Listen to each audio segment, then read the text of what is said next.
Welcome friends in EPG Pathshala. Myself Varun Goyal and I am Assistant Professor in Political Science, LRDAV College, Jagrao. As we were discussed earlier, my module is Backward Caste Movement. In this module, we are going to discuss and analyze the social and political role of backward castes in the context of India. We are also going to uncover the many puzzles like why the backward caste assert in India, how the mobilization and politicization of backward caste took place, and how the caste became important political category rather than a social category and being used as a political tool by the various political parties. As we all know that on the basis of the recommendation of the Mandal Commission, the certain categories which were not either Shudras or neither a part of upper caste, they were considered backward castes. We could subdivide backward castes into two categories. First is artisan class and second is peasant class. After the implementation of Mandal Commission, the backward caste became a major political voter community and being attracted by the various political parties. Historically, there was absence of any social reform movement in northern India. Therefore, in northern India, there was a demand of reservation from the all backward castes. In this context, we will discuss our module.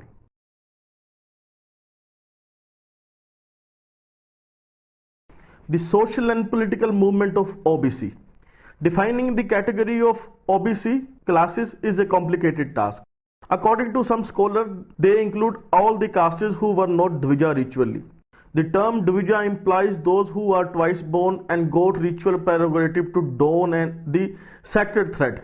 But some of the castes who are not ritually Dvija possesses a large amount of political and economic power. In most cases, these sections also own vast tract of land, Jat in different North Indian states, Gujar in Punjab, Velas in Madras are some of examples. Another section in this category is composed of tenant, artisan and those performing various services. Castes like Nahvis in Maharashtra, Ahir in Bihar, Kohlis in Gujarat are included this. Government of India appointed Kaka Kelkar Commission during the 50s and Mandal Commission in 1978 to assess the social, economic and educational condition of these castes. According to Kelkar Commission report, there were more 300 castes in India who were OBCs. Mandal Commission report estimated that 52% of population in India belonged to the OBC community. Moreover, several social movements such as non-Brahminical movement and OBC politics after 90s have indicated as to which caste community belong to these caste blocks and which are not. The OBC organized in the form of non-Brahminical movement Madras and Bombay province during the colonial rule. In the North Indian states of Uttar Pradesh and Bihar, the OBCs started to get organized in 1960. In Maharashtra and Tamil Nadu, the Brahmins were becoming dominant in various social, economic, administrative and cultural spheres during the earlier era of colonial rule over India. Moreover, Brahmins were wont on exploiting their domination, indicating at essential social cultural superiority over the non-Brahmins. Further, the various castes performing agricultural activities, traditionally performing military services, and considering themselves as Kshatriya were considered to be ritually Shudra by Brahman in these states. The ritual denigration of these sections made their antagonism towards the Brahman even stronger. During this initial phase of colonial rule, small section of intellectual and commercial class started developing amongst the non-Brahmanical groups. This section started to resent the Brahman superiority in various spheres of life. A peculiar nature of Indian nationalism developed by Indian National Congress at that time also contributed to the social contradiction. Thus, Congress was dominated by the upper caste leadership, which was quite conservative when it came to taking stand for social reforms. This made Congress to shy away from taking any stance against caste system during this period. Hence, the Congress organization and peculiar nationalism exposed by its became another focal point at Brahman non-Brahman conflict in these states. In UP, after independence, as a result of land reform legislation, a section among the OBC started to own land. Before independence, these groups have been more tenet working on the land controlled by the big and small landlords. This ownership of agricultural land, along with the Green Revolution policies of Congress government, made these OBC section economically strong. However, political aspiration of this section could not be accommodated in the ruling Congress in the state, as Congress party in UP was dominated by the upper caste then. During 1950 and 60s, the OBC and middle caste resentment against the Congress was expressed through their vote for independent candidate, the Socialistic and Jan Sangh parties. Thus, politics of OBC in the states was fragmented and local in nature till late 1960s.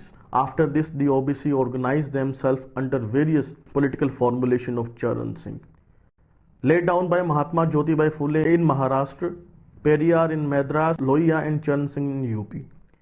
Phule thus tried to construct a counter mythology of non-Brahmin and Dalits. Phule spoke in terms of coalition between non-Brahmin as well as Dalit as Shudra Ati Shudra. Those were speaking for Periyar, one of the Dalit caste, and Adigal for Valias, one of the rich non-Brahmin caste. The three were trying to highlight a social contradiction between those social groups and Brahmins. Both Phule Periyar were underlining the social contradiction between the Brahmins and non-Brahmins, but were more radical in the sense that both of them rejected the Hindu religion as a source of caste system. Both of them highlighted the plight of Dalit women and wanted an alliance between the section and the non-Brahmins. Discourse of Thos and Adigal had an element of Sanskritization in them. While Ram Manohar Lohia and his political party demanded 60% reservation for the backward caste, Dalit and women, it was Charan Singh leadership politics which was instrumental in mobilizing the backward caste in UP. Charan Singh idealized the peasant life and argued that the exploitation and the domination of peasant in rural area by the industrialist bureaucracy in urban area had been the hallmark of policy of economic development in the post-independent India. He mobilized the backward caste in UP not on the basis of their identity of being member of backward caste community, but on the basis of their identity of being peasant. The politics of OBC. The parliamentary politics of non-Brahmins in Madras province and in the Maharashtra was shaped due to the 1909 declaration of Montagu-Chelmsford reform, which aimed at the greater Indian participation in the colonial government process. This British policy made the non-Brahmin movement in Madras and Maharashtra to demand separate communal electorate. As according to this movement, the political power would be usurped by the Brahmins. The non-Brahmin were not given separate representation. In this, they had to contented with the Congress, which was against these communal electorate. In a way, this was contested between Congress, which was wont to see all Indian as a part of single nation, and the non-Brahmins who were viewing the Indian as a divided between communities of Brahmins and non-Brahmins who were antithetical interest. In UP in particular and North India in general, this process of formulation of non-Brahmin caste blocks seems to be absent during the colonial period. What may be the reason behind this absence? Jefferlo argued that this was so mainly due to two aspects of lower caste mobilization in UP and North India in general during the colonial period. First, the emphasis in the mobilization of non-Brahman, non-Dalit caste in North India was mainly on single caste. Thus, the castes such as Yadav, Kurmis, Kohris got organized to dismantle the sub-caste barrier within them, but rarely they tried to create a front consisting of more than one caste. An effort like Triveni Sangh was made where the Yadav, Kurmis, Kohris came together. However, it was floundered due to the inclusion of male leaders into the Backward Class Federation, an organization launched by Congress in 1935. Moreover, the attitude of superiority among the Yadav leaders vis-a-vis leaders of the other backward castes also did not help the cause of this organization. The second feature of backward caste organization in North India during the colonial period was their strong propensity towards Sanskritization. Thus, unlike the non-Brahman experiments in Maharashtra, Tamil Nadu, which espoused a strong element of Satyasodhak, Bahujan Samaj and Dravidian ideology, respectively, the Shudra caste in India, Northern India, were strongly tried to aspiration to claim Kshatriya status and don the sacred thread. These organizations were also tried with Arya Samaj, which though was against Brahman domination in Hindu religion, accepted the basic tenet of caste system, namely ban on inter-caste marriage, inter-caste dining. These two features of the so-called Shudra caste mobilization in North India stopped it short of fusing the Shudra caste together and did not entrusted the lower caste any alternative identity to the one based on Hindu religion. Another reason for this differential pattern in the OBC mobilization of South India and the North Indian state was different pattern in the ritual hierarchy between the Brahman and non-Brahman community in North and South India. According to Rodolph and Rodolph, this hierarchy was steeper in South India than in the North India, which made the non-Brahmins in South India more prone to resist it. The election to the provincial legislature was held in accordance with Montagu Chelmsford reform. In this election, the Justice Party, political vehicle of non-Brahman in Madras, came to power in the province. The main achievement of this government was to introduce reservation for the backward caste in the government services. However, there were two layers within the Justice Party. One of them was made up urban intellectual who wanted to fight caste system to thin nail. Second layer in the party was consisting of landlords, rich bankers, traders among the non-Brahmins.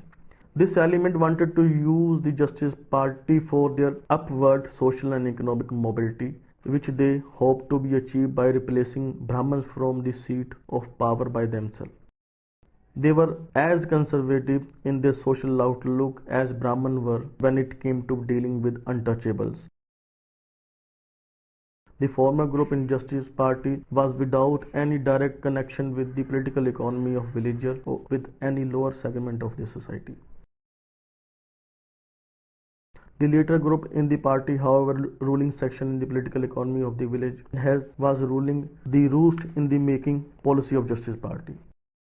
The non-Brahman party in the Bombay province legislature attempted to challenge some ritual power of the Brahman priest. However, they not only wanted to continue the hereditary Patel Vetan, they also tried to enhance the status, pay and power of the members of Patel Vetan. The members of non-Brahman party in provincial legislature overwhelmingly belonged to rich farmers and urban intellectuals among the non-Brahmins. These members were sensitive to the struggle by the lower classes, tenants and agricultural labor among the non-Brahmins, and they had built alliance with the latter. However, these ruling classes amongst the non-Brahmin never took up the issue related to their lower social economic section on their party or organization platform. In 1977, Janata Party succeeded in coming to power in UP by defeating the Congress. The Janata Party in UP was an alliance between Charan Singh led by Bharatiya Lok Dal and Jan Sangh.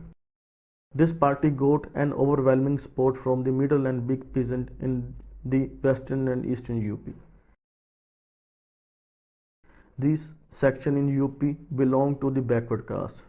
Government came to power, it had to take an action on the report of the most backward class commission appointed by the former Congress government. Instead of appointing a commission to inquire into the condition of OBC as mentioned in the constitution, the UP Congress government has restricted the terms of reference of the commission to the most backward classes, apparently to keep the rich among us, the backward classes, out of the purview of reservation.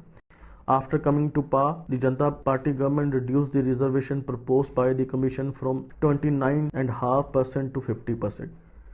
Moreover, the new government introduced these reservations for the OBC instead of MBC, which made many rich castes among the OBCs like Ahirs and Kurmi eligible for the reservation. Post-Mandal OBC politics. During the 90s, the centre government led by VP Singh declared the implementation of Mandal recommendation for the reservation of OBC. This decision became a tipping point for the politics of OBC in the North Indian states of UP and Bihar thereafter.